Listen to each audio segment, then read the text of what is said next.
Whether you love it or you hate it, today I'm going to be telling you the truth about Outlaws of Thunder Junction.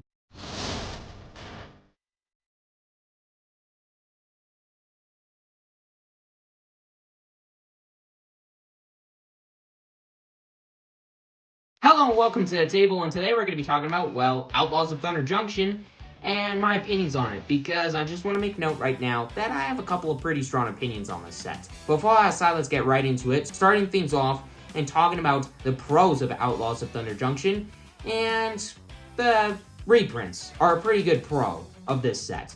I mean, the last 5 Fastlands are getting reprinted in this set, which I'm very glad to see. And then Terror of the Peaks is getting reprinted, which, I mean, one, if you've ever played with that card, you know that the card's good. And everybody kind of knows that the card's good. I mean, if you've seen the price, you know that everybody knows that this card's good. And I'm very glad. I'm welcoming the fact that this is getting reprinted in Outlaws of Thunder Junction. But then there are 2 Planeswalkers in this set instead of 1, like the last couple of sets, which I've loved. And then instead of the last couple of sets, the Planeswalkers being very mid and mediocre, these Planeswalkers actually seem to be really fun. Because, for example, Oko, I can just see a million combos with him. Now, he's not like his predecessor, so thank God for that. But he's still a very fun looking and very fun combo Planeswalker, which I'm very glad to see. And then there's the new Jace, which is slightly good. Just slightly. I want to make note of just how slightly good Jace is. So, then besides that, there are the commanders, the legendary creatures in this set. So outside of the fact that it's just nostalgic seeing a lot of these characters, like another Rakdos, another Gitrog monster, but if you're a commander vet, or if you watched the Command Zone in my case, Vial Smasher, love to see all of these old and new legendary creatures getting new versions in this set, which is just super awesome. And then there's some really fun and powerful looking ones as well, like Akul and Ariette. I mean, the commanders in the set look very, very spicy, and that's the main draw of this set. Which kind of leads me into my cons. Because of the fact that in the set, there are legendary creatures, and I'm fine with legendary creatures and all. I love Commander. But I feel like there are just a few too many legendary creatures in the set. I mean, there can only be so many creatures in a set, in a new expansion of a set, to balance between, you know, creatures and non-creatures, right? And out of all the creatures in this set, there are 43 legendary creatures. Pretty much every single multicolored creature in this set is a legendary. Which, I don't know, I just feel like there are more legendaries in this set than normal. Maybe it's just me, maybe it's not, but I don't know. I feel like there are a few too many legendary creatures in this set.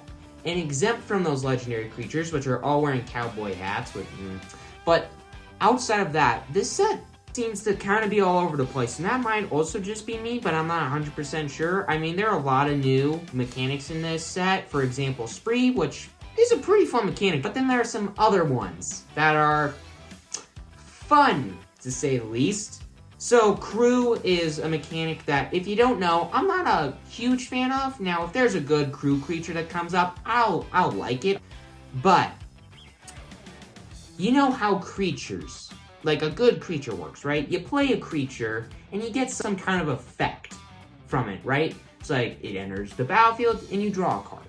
Or, in Shieldred's case, it's just like a Lightning Rod for removal, because it's a must-kill threat, because of just how powerful and overwhelming of advantage this card can get you. But then there's Saddle, which basically, you play the creature with Saddle, and it's just a vanilla, generic, does-nothing creature. But then, you can go to attack with it, and saddle it, tapping another creature of a certain power, or higher, and then get an effect from the creature with Saddle. I hope this mechanic, it doesn't return.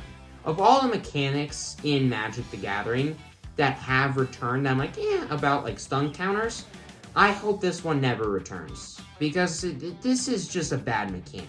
This is a terrible mechanic in my opinion, honestly, because, I mean, it takes 2 creatures and attacking with one of them to get an effect from one creature, which normally is like a pretty bad effect.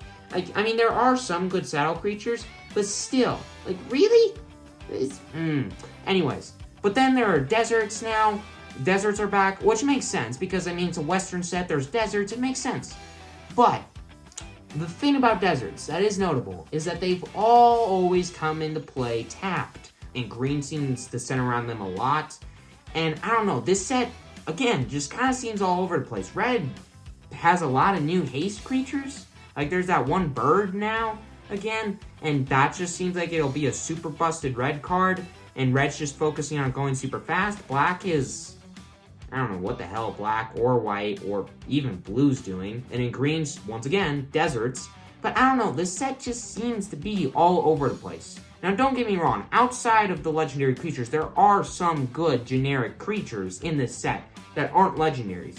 But I just feel like a lot of the creatures and a lot of the spells in this set are a little bit underperforming because it's just all over the place and nothing really seems to synergize it with each other too much.